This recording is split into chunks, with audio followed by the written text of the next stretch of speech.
आपदा प्रबंधन को लेकर जो 15 पंचायतें मेरी सब डिवीज़न नालागढ़ के अंदर पड़ती हैं हर की विधानसभा क्षेत्र की, मैंने पिछले कल रामशहर में सब डिवीज़न नालागढ़ के जितने भी अधिकारी थे, एसडीएम सहित सभी विभागों के अधिकारी, उनकी एक रिव्यू बैठक मैंने ली थी और उसमें समीक्षा करी कि किस तरह से राहत कार्य जो वो कर रहे हैं। और मैंने व्यक्तिगत तौर से भी कुछ पंचायतों का दौरा किया और जो कमियां पाई गई मैंने उनसे चर्चा करी और मुझे खुशी है कि ऐसी आपदा में सभी सरकारी अधिकारी और कर्मचारियों ने बहुत अच्छा कार्य किया है। मैंने उनको अप्रिशिएट भी किया और जो कमियां थी उन कमियों को दूर करने का मैंने उनको निर्देश भी दिया। माननीय मुख्यमंत्री ठाकुर सुखविंदर सिंह सुक्खू जी कंसर्न हैं कि किसी भी हमारे जो प्रदेश की जो जनता है उनको सुविधाएं जो है सुविधाओं से वंचित ना रहना पड़े और राहत कार्यों में तेजी लाने के लिए जो उन्होंने निर्देश दिए हैं पूरे प्रदेश में। और ये पहली बार हुआ है कि मुख्यमंत्री इस आपदा जो राहत कार्यों को खुद मॉनिटर कर रहे हैं। पिछले दिनों में आपने देखा कि कुल्लू मनाली के राहत कार्य में उन्होंने कैंप जो है कुल्लू में रखा था। हमने खुद जो है चंद्रताल पे जाके जो रेस्क्यू ऑपरेशन किया, माननीय मंत्री जगत सिंह नेगी जी और हमने जो 300 लोगों को जो टूरिस्ट वहाँ फंसे हुए थे चंद्रताल में, उनको वहाँ से निकाला, सुरक्षित निकाला और उनको उनके गंतव्य स्थान पर पहुँचाया। तो ये माननीय मुख्यमंत्री जी की ही प्रेरणा थी और उन्होंने जो खुद इस कार्य को जो है खुद मॉनिटर कर रहे हैं। मैं समझता हूँ कि आज हिमाचल प्रदेश में जो आपदा आई है, और क्योंकि आपदाएं जब आती हैं इस तरह की तो वो कभी बता कर नहीं आती, और जिस तरह से इसको हैंडल किया गया है ये काबिल तारीफ है। और मैं धन्यवाद करना चाहूँगा माननीय मुख्यमंत्री जी का कि रिलीफ मैनुअल जिसके आधार पे जो राहत राशि आवंटित होती है उस रिलीफ मैनुअल को भी जो उन्होंने अपडेट करने का जो निर्णय लिया, क्योंकि उसमें जो राशि वितरित की जाती है वो बहुत कम राशि थी। वो पुराना रिलीफ मैनुअल था, उसके हिसाब से उस समय के हिसाब से जो वो राशि उसमें अंकित थी तो वो बहुत कम राशि थी और उसका लाभ जो है आमजन को नहीं हो रहा था। तो वो उन्होंने उसमें बदलाव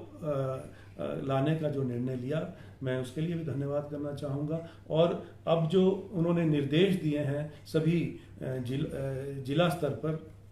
जिलाधीशों को कि जो राहत राशि जो आवंटित होनी है वो जो उन्होंने जो तय किए हैं रेट्स उसके हिसाब से होनी है, ये मैं कहना चाहूँगा। और किसी भी नागरिक को जो है मैं समझता हूँ कि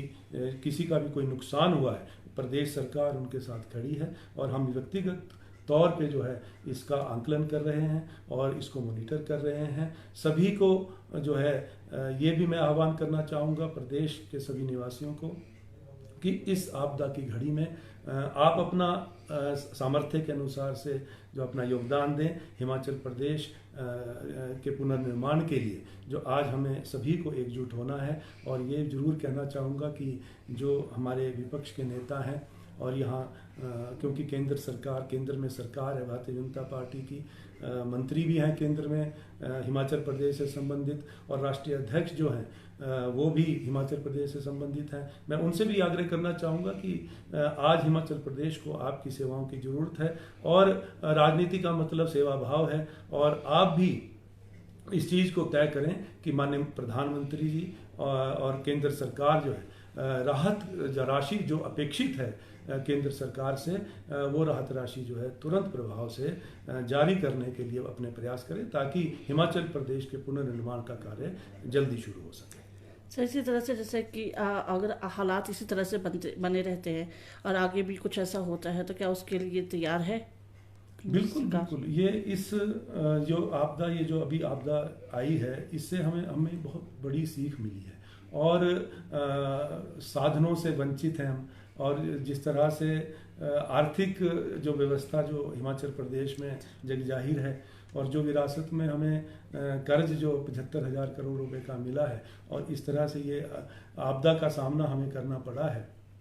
तो मैं समझता हूँ कि हमने इसको एज ए चैलेंज लिया है। हाँ, ये जरूर है कि जो माननीय मुख्यमंत्री जी का एक विजन था और रेवेन्यू जनरेशन पे जो हम फोकस थे, हमने जो नई स्कीम्स को लागू करने के लिए जो हमने प्लान किया था उसमें थोड़ा सा हमें बहुत सेटबैक लगा है, लेकिन समय रहते जो है समय रुकता नहीं है और हमें भी नहीं रुकना है, हमें आगे बढ़ना है। और ये जो जिस तरह की कठिनाइयों से हम रुकेंगे नहीं, हम आगे बढ़ेंगे। माननीय मुख्यमंत्री जी की सोच है, माननीय मुख्यमंत्री जी का विजन है और उन्होंने ये ठाना है कि 2025 तक जो है हमें स्वावलंबी बनना है, आत्मनिर्भर बनना है। उसके लिए जो रेवेन्यू जनरेशन की जो स्कीम्स हैं उनको हम जारी रखेंगे, उनको आगे बढ़ाएंगे, ताकि आने वाले समय में हिमाचल प्रदेश जो है आर्थिक दृष्टिकोण से अग्रणी राज्य की तरह जो उभरे और पूरे देश में हिमाचल प्रदेश आर्थिक दृष्टि से मजबूत हो।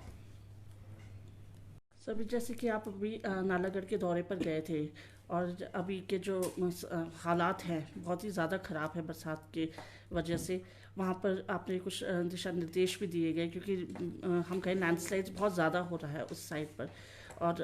घरों को बनाने के लिए और भी चीज़ों के लिए जो भी आपने दिशा निर्देश दिए हैं उसके बारे में थोड़ा सा संक्षेप में हमें बताएं।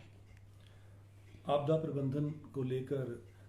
जो 15 पंचायतें मेरी सब डिवीज़न नालागढ़ के अंदर पड़ती हैं, हर की विधानसभा क्षेत्र की, मैंने पिछले कल रामशहर में सब डिवीज़न नालागढ़ के जितने भी अधिकारी थे, एसडीएम सहित सभी विभागों के अधिकारी, उनकी एक रिव्यू बैठक मैंने ली थी और उसमें समीक्षा करी कि किस तरह से राहत कार्य जो वो कर रहे हैं। और मैंने व्यक्तिगत तौर से भी कुछ पंचायतों का दौरा किया और जो कमियां पाई गई मैंने उनसे चर्चा करी और मुझे खुशी है कि ऐसी आपदा में सभी सरकारी अधिकारी और कर्मचारियों ने बहुत अच्छा कार्य किया है। मैंने उनको अप्रिशिएट भी किया और जो कमियां थी उन कमियों को दूर करने का मैंने उनको निर्देश भी दिया। माननीय मुख्यमंत्री ठाकुर सुखविंदर सिंह सुक्खू जी कंसर्न हैं कि किसी भी हमारे जो प्रदेश की जो जनता है उनको सुविधाएं जो है सुविधाओं से वंचित ना रहना पड़े और राहत कार्यों में तेजी लाने के लिए जो उन्होंने निर्देश दिए हैं पूरे प्रदेश में। और ये पहली बार हुआ है कि मुख्यमंत्री इस आपदा जो राहत कार्यों को खुद मॉनिटर कर रहे हैं। पिछले दिनों में आपने देखा कि कुल्लू मनाली के राहत कार्य में उन्होंने कैंप जो है कुल्लू में रखा था। हमने खुद जो है चंद्रताल पे जाके जो रेस्क्यू ऑपरेशन किया, माननीय मंत्री जगत सिंह नेगी जी और हमने जो 300 लोगों को जो टूरिस्ट वहाँ फंसे हुए थे चंद्रताल में, उनको वहाँ से निकाला, सुरक्षित निकाला और उनको उनके गंतव्य स्थान पर पहुँचाया। तो ये माननीय मुख्यमंत्री जी की ही प्रेरणा थी और उन्होंने जो खुद इस कार्य को जो है खुद मॉनिटर कर रहे हैं। मैं समझता हूँ कि आज हिमाचल प्रदेश में जो आपदा आई है, और क्योंकि आपदाएं जब आती हैं इस तरह की तो कभी बता कर नहीं आती, और जिस तरह से इसको हैंडल किया गया है ये काबिल तारीफ है। और मैं धन्यवाद करना चाहूँगा माननीय मुख्यमंत्री जी का कि रिलीफ मैनुअल जिसके आधार पे जो राहत राशि आवंटित होती है उस रिलीफ मैनुअल को भी जो उन्होंने अपडेट करने का जो निर्णय लिया, क्योंकि उसमें जो राशि वितरित की जाती है वो बहुत कम राशि थी। वो पुराना रिलीफ मैनुअल था, उसके हिसाब से उस समय के हिसाब से जो वो राशि उसमें अंकित थी तो वो बहुत कम राशि थी और उसका लाभ जो है आमजन को नहीं हो रहा था। तो वो उन्होंने उसमें बदलाव लाने का जो निर्णय लिया, मैं उसके लिए भी धन्यवाद करना चाहूँगा। और अब जो उन्होंने निर्देश दिए हैं सभी जिला स्तर पर जिलाधीशों को कि जो राहत राशि जो आवंटित होनी है वो जो उन्होंने जो तय किए हैं रेट्स उसके हिसाब से होनी है, ये मैं कहना चाहूँगा। और किसी भी नागरिक को जो है मैं समझता हूँ कि किसी का भी कोई नुकसान हुआ है, प्रदेश सरकार उनके साथ खड़ी है और हम व्यक्तिगत तौर पे जो है इसका आंकलन कर रहे हैं और इसको मॉनिटर कर रहे हैं। सभी को जो है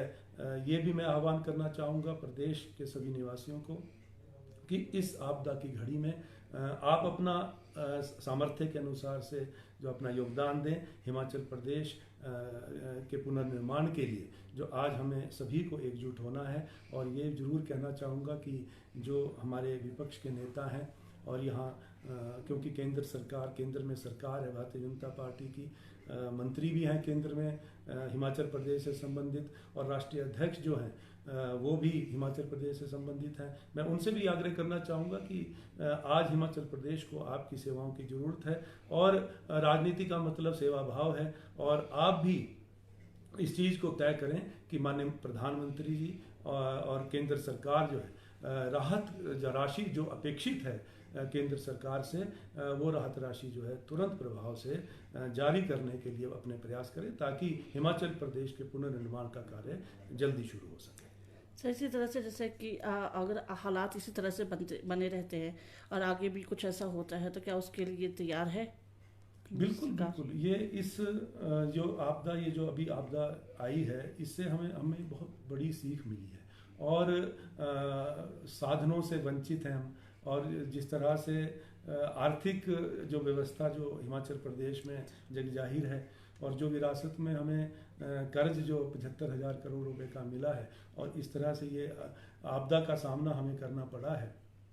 तो मैं समझता हूँ कि हमने इसको एज ए चैलेंज लिया है। हाँ, ये जरूर है कि जो माननीय मुख्यमंत्री जी का एक विजन था और रेवेन्यू जनरेशन पे जो हम फोकस थे, हमने जो नई स्कीम्स को लागू करने के लिए जो हमने प्लान किया था, उसमें थोड़ा सा हमें बहुत सेटबैक लगा है। लेकिन समय रहते जो है, समय रुकता नहीं है और हमें भी नहीं रुकना है, हमें आगे बढ़ना है। और ये जो जिस तरह की कठिनाइयों से हम रुकेंगे नहीं, हम आगे बढ़ेंगे। माननीय मुख्यमंत्री जी की सोच है, माननीय मुख्यमंत्री जी का विजन है, और उन्होंने ये ठाना है कि 2025 तक जो है हमें स्वावलंबी बनना है, आत्मनिर्भर बनना है। उसके लिए जो रेवेन्यू जनरेशन की जो स्कीम्स हैं, उनको हम जारी रखेंगे, उनको आगे बढ़ाएंगे, ताकि आने वाले समय में हिमाचल प्रदेश जो है आर्थिक दृष्टिकोण से अग्रणी राज्य की तरह जो उभरे, और पूरे देश में हिमाचल प्रदेश आर्थिक दृष्टि से मजबूत हो।